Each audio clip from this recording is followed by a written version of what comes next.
심판진이 선수를 가격을 했다. 이거는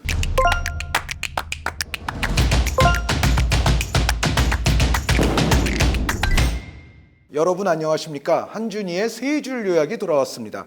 오늘 첫 번째로 말씀드릴 경기는 토트넘이 승점, 순위권의 경쟁자라고 볼 수 있는 브라이튼에게 아주 중요한 길목에서 2대1 승리를 거뒀던 경기입니다. 이 경기에서 무엇보다도 가장 반가웠던 신호가 있다면 토트넘이 비로소 손흥민 선수를 보다 공격적으로 활용했다는 대목이라 할 수 있겠는데요. 손흥민 선수는 아무래도 중앙 미드필더처럼 낮은 지역까지 내려와 있다가 공격을 출발하는 것보다는 보다 자유로운 동선을 가져가면서 높은 지역에서부터 공격을 시작하는 것이 손흥민 선수 본인의 득점력에도 좋고 토트넘의 득점력을 위해서도 좋은 거라는 생각을 해왔습니다만 토트넘은 여지껏 손흥민 선수를 그렇게 잘 활용하지를 않았습니다. 하지만 이 경기에서만큼은 손흥민 선수에게 높은 지역에서 자유로운 움직임을 취할 수 있는 그러한 동선을 만들어 줌으로 인해서 손흥민 선수의 공격적인 위력을 살리고 문제가 되었던 페리시치 선수와의 동선 배분의 문제도 어느 정도 해결하는 모습을 선보였는데요. 사실 토트넘이 과거에 잘 나아갔을 때를 돌이켜보면 역시 케인 선수와 손흥민 선수의 득점력을 최대치로 살릴 때 토트넘이 좋은 시즌을 보낼 수가 있었습니다.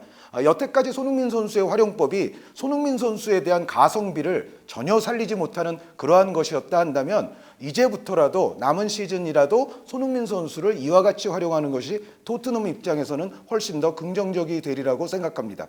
그리고 이 경기에서는 브라이튼 입장에서는 불운하게도 심판의 판정 운이 브라이튼 쪽에 따르지를 않았었는데요. 특히 브라이튼에게 프로심판위원회가 경기 이후에 사과를 했을 정도로 미토마 선수가 호이비에르 선수에게 파울을 당했던 부분이 페널티킥으로 선언되지를 않았습니다. 시즌 말미 이 중요한 시국에 심판들의 판정 하나하나는 클럽의 운명을 좌지우지할 수 있을 정도로 매우 중요합니다. 잉글랜드 프리미어리그 심판들의 판정은 앞으로도 좀 더 개선을 필요로 하는 것 같습니다. 그리고 무엇보다도 이 경기에서는 기다리던 손흥민 선수의 프리미어리그 100호 골이 터졌습니다. 아시아 선수로서는 당연히 최초이고 전체 프리미어리그 브랜드로 출범한 이후로 보자면 34번째 세 자릿수 골을 득점한 선수가 됐는데요. 손흥민 선수에게 다시 한번 축하의 인사를 전하고 싶고 또한 외조부상에도 불구하고 이러한 위협을 이룩한 손흥민 선수에게 정말 장하다라는 말을 전해주고 싶습니다. 손흥민 선수가 지금껏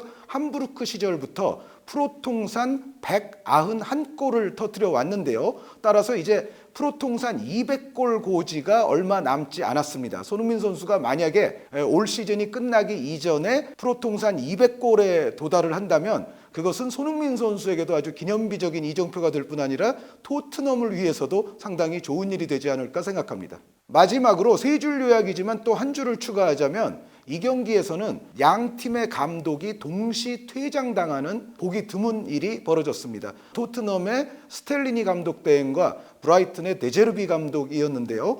이 퇴장은 데제르비 감독이 경기 이전부터 스텔리니 감독에게 약간 좀 개인적인 감정을 지니고 있지 않았나라는 이야기가 경기 후에 흘러나오고 있는데 스텔리니 감독 대행이 데제르비 감독이 지금 브라이튼에서 이루고 있는 업적에 대해서 예전 포터 감독의 어떤 기반 위에서 편하게 이루고 있는 업적 아니냐라는 뉘앙스의 인터뷰를 했다고 데제르비 감독이 받아들였고 경기 전부터 데제르비 감독이 기분이 언짢았던 것 같은데요. 그렇다 하더라도 그라운드에서 감독들끼리 혹은 스태프들끼리 이러한 일이 자주 벌어져서는 결코 안 되겠고 그리고 사실 데제르비 감독은 토트넘의 새로운 감독 후보군에도 올라있는 사람입니다만 이번 일로 인해서 데제르비 감독에게는 토트넘에 만약에 부임하려고 한다면 약간 불리하게 된 것 아닌가 그런 생각이 듭니다. 우승 경쟁의 길목에 있는 아스날이 안필드 원정에서 승리를 가져가지 못한 리버풀 대 아스날 2대2 무승부 경기가 오늘 말씀드릴 두 번째 경기입니다. 내용을 말씀드리기에 앞서서 먼저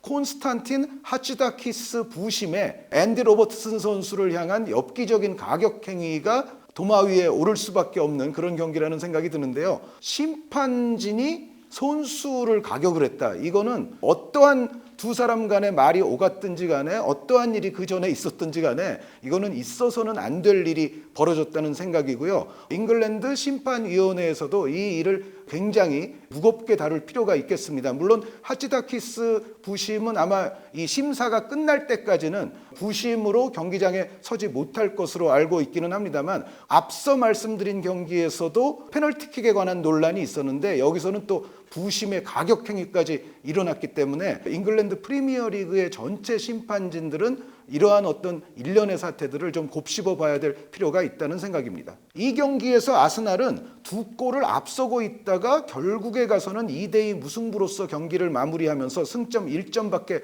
획득하지를 못했는데요. 전략적으로 좀 아쉬운 부분이 있다면 특히 후반전에 이르러서 시간을 보내면서 또 낮은 지역에 내려앉으면서 노골적인 지키려는 전략을 구사했던 것이 제가 봤을 때는 아스날에게는 그렇게 잘 어울리지도 않았을 뿐만 아니라 안필드의 리버풀의 기세를 있는 대로 올려줬다는 측면에서 아스날의 좀 전략적 실패라는 생각을 하고 있습니다. 아무리 리버풀이 올 시즌 예전만 못하고 또 하향세를 타고 있었다 손 치더라도 안필드의 리버풀이라면 한 번 기세가 살아날 경우에는 정말 상대를 몰아치는 역사와 전통을 보유하고 있기 때문에 아르테타 감독이 한 골 앞선 상황에서 좀 지키기 위주의 전략으로 나가면서 이제 수비 자원의 숫자를 늘리고 아래쪽으로 상당 부분 내려가 있는 플레이를 오랜 시간 가져간 것은 오히려 리버풀의 길을 살려주는 아스날 입장에서는 좋지 않았던 선택이라는 생각입니다. 아스날의 무승부로 인해서 그리고 지속적으로 좋은 폼을 유지하고 있는 맨체스터 시티의 상승세로 인해서 프리미어리그의 우승 경쟁은 그야말로 점입가경으로 치닫게 됐는데요.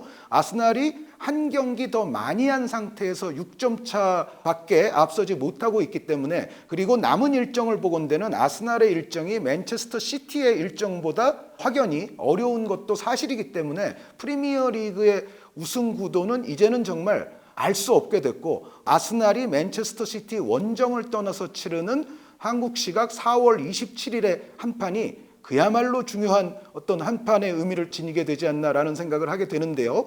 과연 프리미어리그에 남은 일정이 더 어렵게 남아있는 아스날이 불리한 건지, 아니면 바이에른 뮌헨전을 비롯해서 또 바이에른 뮌헨을 꺾는다면 그 이후에도 챔피언스 리그가 기다리고 있을 맨체스터 시티의 일정이 더 험난한 것인지는 뚜껑을 열어봐야 이제 알 수 있는 일이 될 것 같습니다. 첼시와의 챔피언스 리그 정말 중요한 경기를 앞두고 있는 레알 마드리드가 비아레알에게 2대3으로 패한 경기가 마지막 경기입니다. 앞선 프리미어리그 경기들에서와 마찬가지로 불미스러운 또 사고가 발생을 했는데요. 경기 후에 레알 마드리드의 페데리코 발베르데 선수가 주차장에서 비아레알의 알렉스 바에나 선수를 가격한 것으로 알려졌고, 또 바에나 선수가 경찰에 신고까지 했기 때문에 이 문제는 이제 발베르데 선수가 사실상 책임을 져야 하는, 물론 이제 바에나 선수가 발베르데 선수에게 가족을 언급하는 모욕적인 언사가 있다는 이야기도 있습니다만, 전후 관계가 어찌됐건 발베르데 선수가 그러한 일을 했다면 이것은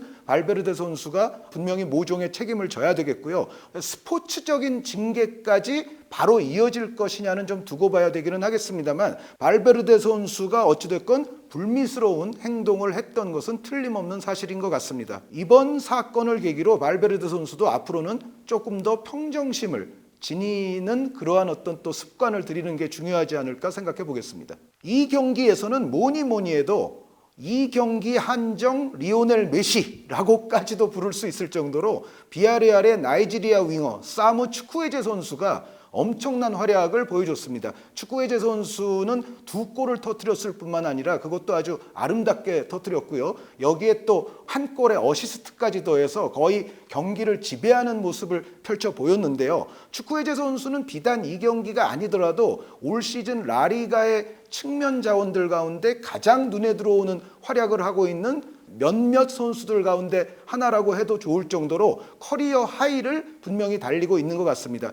과거의 사무 추크웨제 선수는 돌파력은 분명히 있지만은 전체적인 플레이가 약간은 지난 시즌까지는 조금 부정확하고 설익은 면도 없지 않아 있었는데 올 시즌에는 그러한 부분들이 거의 해결이 되면서 이제 정말 무르익은 아주 위력적인 윙어로서의 모습을 보여주고 있고, 따라서 올여름 이적 시장에서는 아마 추크웨제 선수를 노리는 클럽들이 본격적으로 더더욱 많아지지 않을까라는 예상을 해보겠습니다. 이날 사무 추크웨제 선수가 너무 잘했기 때문에 사실은 뉴스에서는 조금 지워진 면이 없지 않아 있습니다만, 패한 레알 마드리드에서도 비니시우스 선수의 활약만큼은 정말 탁월했다는 생각인데요. 비니시우스 선수는 물론 지난 시즌에 아주 센세이션을 일으켰지만 올 시즌 보여주고 있는 비니시우스 선수의 퍼포먼스의 퀄리티는 어떤 의미에서는 지난 시즌 그 이상으로 안정적이고 기복이 없다고도 생각이 됩니다. 비니시우스 선수가 앞으로 첼시전을 비롯해서 남은 시즌을 어떻게 또 마무리할 수 있을지, 그리고 벤제마 선수와의 또 위력적인